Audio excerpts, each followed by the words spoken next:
Tell me when it actually starts. You're on. You're live. You're live. Good morning.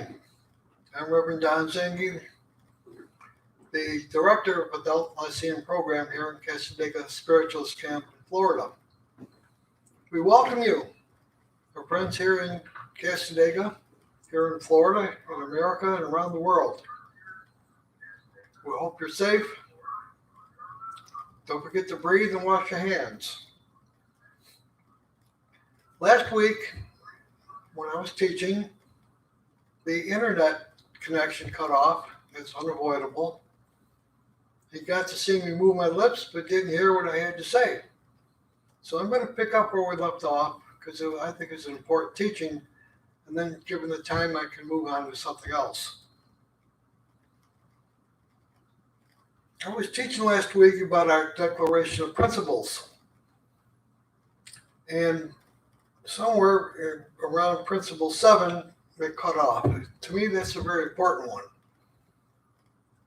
Principle number 7, we affirm that the moral responsibility of the individual, and that he makes his own happiness or unhappiness as he obeys or disobeys nature's physical and spiritual laws. Now,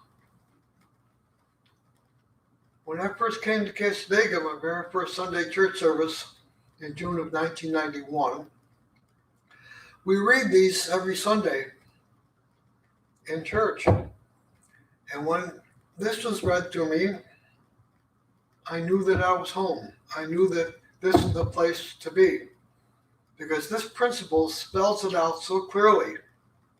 So clearly. We are responsible for our actions or inactions. We can't blame anybody else. We talk about personal responsibility. We do this, and this results. Do good, good is the result. Do bad, bad is the result. It's all on us. The idea is to obey natural laws that we've talked about earlier in last week's talk. This takes it out of the idea of the devil made me do it. The machine made me do it. My parents made me do it. I do this because of that, so that. No, you do it because of you. So number 7 is a very, very important one. And it's my favorite.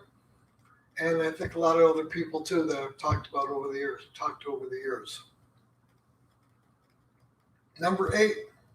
We affirm that the doorway to Reformation is never closed here or hereafter.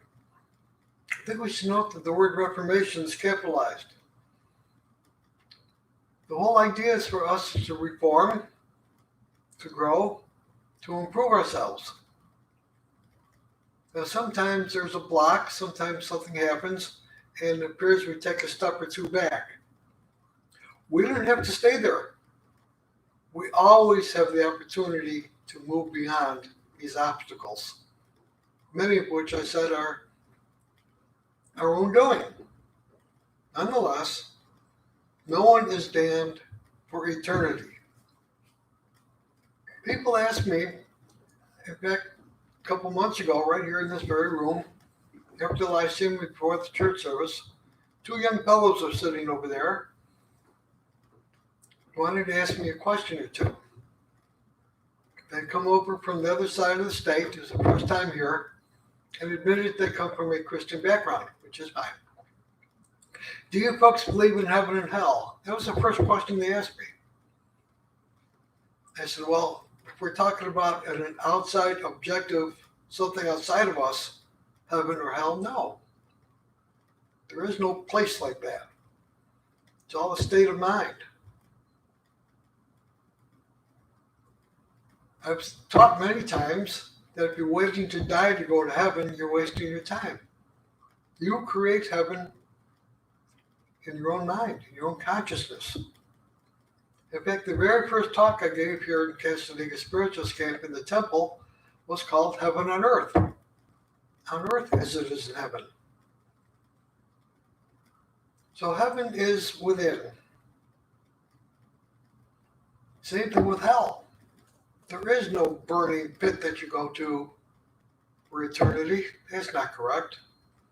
But I bet you know people that just by knowing them, you say they're creating their own hell on earth. And for them, it's true. So we don't condemn anybody to this or that. You do it yourself, but you always have the chance to progress spiritually. Number 9, the last one. We affirm that the precepts of prophecy and healing contained in the Bible are divine attributes proven through mediumship. Last week I explained that these principles aren't changed willy-nilly. That for us, an independent organization, we can only change these at the annual meeting in March by a big vote of the membership. Now, the reason I bring that up is because one was changed a number of years ago. As spiritual healing became more and more a part of spiritualism, it was decided to add the word healing. It used to read, we affirm the precept of prophecy is contained in the Bible, the divine attribute proven through mediumship. Now, I should explain something else. Many people come to spiritualism with a background in Christianity, and they leave Christianity maybe not on great terms. That's their business. And so they object to the word Bible. You see, spiritualism is not a Bible-based Christian denomination. So they object to it. Many organizations and other churches have taken the word Bible out. They would read it like this. We affirm that the precepts of prophecy and healing are divine attributes proven through mediumship. Others would read it like this. We affirm that the precepts of prophecy and healing as contained in all scriptures are divine attributes proven through mediumship. That is simply not true. So why is the word Bible in there? Because, and this is the long research I've done, the only places we're going to see those two words together, prophecy and healing, are found in the book of Corinthians chapter 12 in the New Testament. It's that simple. That's what our foremothers and forefathers, that's what they meant. So, like it or like, that's the way it is, that's the way it reads, and we've now covered the 9 Declaration of Principles. I hope that's helpful to you. Now, today's lesson, I want to talk about certain aspects of mediumship. Mediumship is the cornerstone of spiritualism. We've seen in the principles so many things proven through mediumship. A few years ago, I heard somebody say, Don, there's a group up in Jacksonville, they're trying to prove life after death. I said, again? What do you mean again? It's been proven over and over again in mediumship, in university research, psychic research, organizations. But it's the mediumship of spiritualism that proves it day after day after day when people come for readings and messages. Today I want to talk about something called physical mediumship, physical phenomena. If I give a person here a message or a reading, it's for them. It's mental mediumship. It's for them.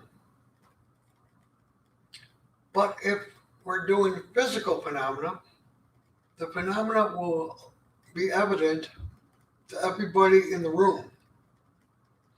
If I'm giving this person here a message and I see something levitating, I see this levitating, I see it in my mind. Nobody else sees it. I see it in my mind, and it must mean something to that person. However, in physical mediumship, if this starts levitating, everybody sees it. Everybody in the room goes, oh, look at that. It's real. Physical mediumship physical phenomena is what jump-started modern spiritualism in 1848. Happened to be in Western New York State, in my backyard where I grew up. Now, mediumship of all kinds have been around since humans became human. It's a human phenomenon. But it wasn't until Spirit decided, okay, this is the time we're going to really make a big show, that people are ready, the right point in history, in that little cottage in Hyattsville, New York. Her families that live there, and they've heard knocking and all kinds of noise and activity in that little cabin. And then when the Fox family lived there, it started up real big.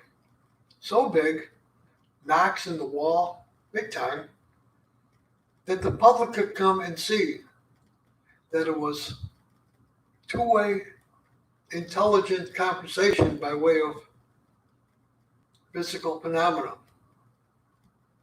And that was the beginnings of modern spiritualism. The types of physical phenomena are almost endless. You hear the raps and taps and knocks, things move around, things levitate. And over time, they're able to develop other ways to communicate. Such a thing as card writing. These are 3x5 cards that are blank. In the basket are crayons. And you could cover it maybe during a seance. And if all goes well, when you uncover it, there'll be writings, messages, pictures, drawings on those cards that weren't there before. It's the same thing with a phenomenon called slates. Maybe you remember these when you were a child. You had the little slates and a piece of crayon. Put a piece of chalk in here, close it up, wrap it up. The same thing. You open it up, there'll be a picture or a message or a name or a face drawn on there.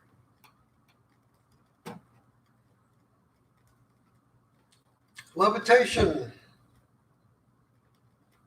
This is a spiritualist trumpet. It's a small one. I didn't bring the big one. Smaller at one end, bigger at the other.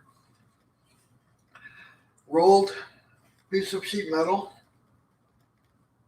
And this shape is the shape and the material is conducive to spirit working with it. During a seance, you might hear taps. It can roll. I've seen it roll in place and not roll off the table. Levitate. When I first saw one like this levitate in front of me, I knew just how real this was. Trumpet. They can form a voice box in here and talk to it. They'll talk through the trumpet, which magnifies their voice. Now, how does all this work? Ectoplasm. It's not the same as the movie Ghostbusters. Ectoplasm is what makes the phenomenon work. There's a finer vibration of ectoplasm that is produced in the parts of the body, the organs of the body. It's a very fine etheric material. And when the medium goes into trance, they can produce this ectoplasm, and the spirits can use this ectoplasm to produce the various phenomena I'm talking about. In the kind of physical phenomena, it's a heavier, more dense form of ectoplasm. Now, in the old days, certain mediums could produce this type of ectoplasm. They were known as physical mediums, go into trance and produce these types of phenomena. Today, that is relatively rare. The spirit world has decided that no more parlor games,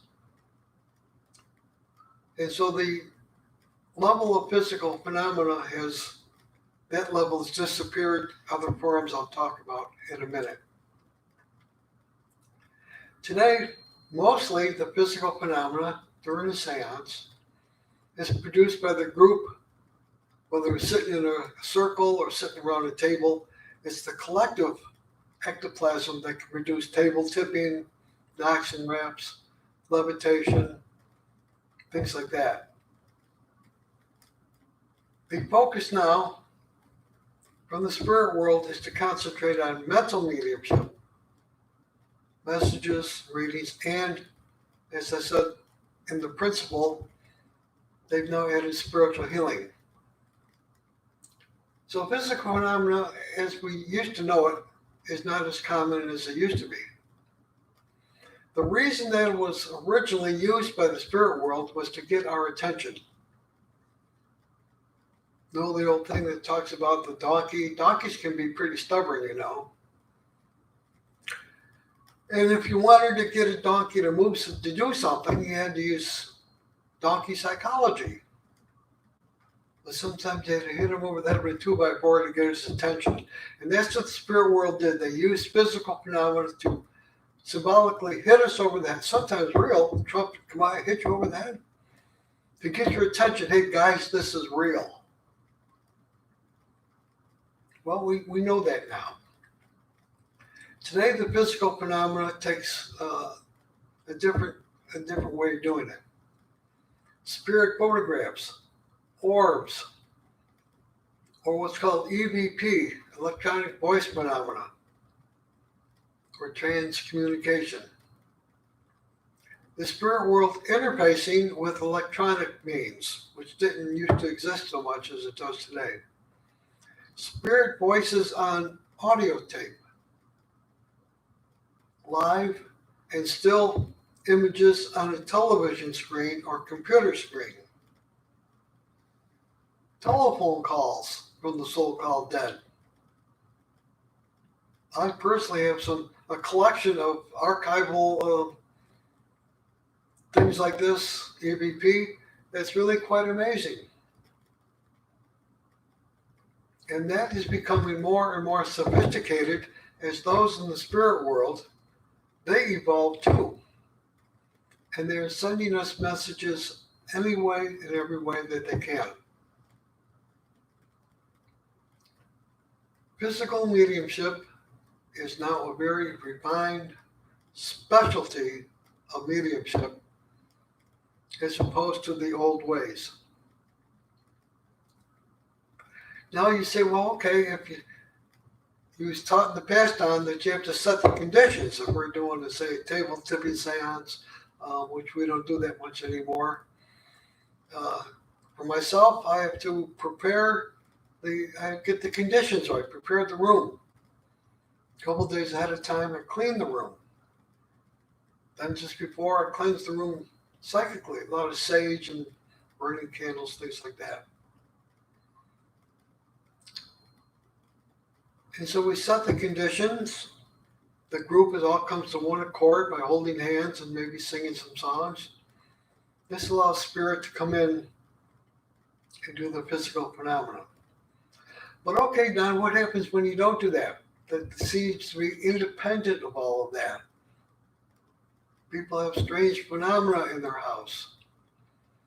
Some of it may or may not be spirit interfacing with us. There could be other reasons for it. But many times it is spirit trying to get our attention, and they will use ambient psychic energy in the house.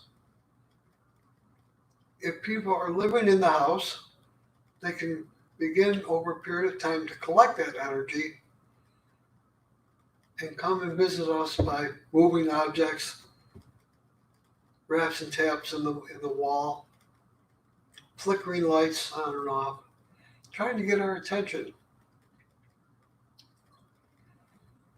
Now there's another aspect to this. I said it may not be spirit interference as we know it. Many times I've gotten phone calls, and there are other people here in camp have. Oh, but my house is haunted. My house is haunted. The first thing I ask is, are there any teenagers in the house? Oh, yes. Okay, fine. That may be the answer. Because as an individual is going through puberty, those hormones start to rage. There's a lot of activity in that person that can stir up some of this ectoplasm that can react in the house separate from spirit doing it. I personally have witnessed something like that many, many times. So we have to be careful before when we start talking about haunted houses and this and that, this and that. It calls for a period of, what would I say, discrimination. The ability to know what's really happening. The ability to know whether it's spirit interfacing with us or something different. I had a woman who once went to her house up here in North Florida, convinced that her house was haunted, that someone was trying to communicate with her. After a long investigation, I told her, no, there is no one here. There's another explanation for it. She was trying to sell the house. Sure enough, a few days later, the real estate person came by and said, why is that door flapping up in the attic? That was it. But she was convinced that it was something to do with the spirit world. But these things are real and they do happen. Now, how does one learn about physical phenomena? And there's no shortage of books out there. You know me with my books.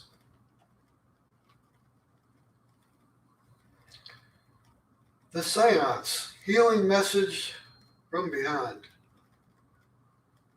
The Physical Phenomena of Spiritualism. Trumpet Mediumship and Its Development. There's 3 of them right there. Visits by our friends from the other side.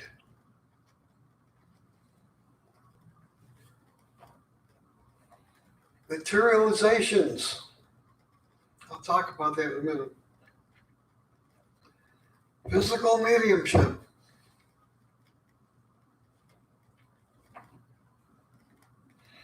This is an interesting one. I've walked with spirits. Gerda Slater's proof of life after death. Gerda Slater was a longtime friend. We got her into Casamigos. She's a wonderful healer. Long, long history of spiritualism and theosophy. And she lived earlier in her life at a time when these types of seances were a common occurrence in many spiritualist church and camps throughout the country. To me, the highest form of physical phenomena is called materialization. When a spirit would appear just like me sitting here, apparently it's live, flesh, sometimes could talk with you. Again, those days are gone. But she lived at a time when you can go attend a seance, there's 30 people, and each person in the seance will receive a number of materializations. Very, very real. People told Gerda she should write a book. She wanted to write a book on it. She kept notes, meticulous notes, on every seance that she went to for many, many years. Well, it turned out that she wasn't about to write a book. So it turns out my wife, Jeanette, wrote the book for her. I Walked with Spirits, Gerda Slater's Proof of Life After Death. And Jeanette wrote it as if you were Gerda. It's so clear that these things used to be so common, not so common anymore, as I mentioned earlier. This is a good one. The Key to Spiritual and Psychic Development. Table tipping. The Book of Seance, How to Reach Out to the Next World. Now, this is just a few of the ones that I have.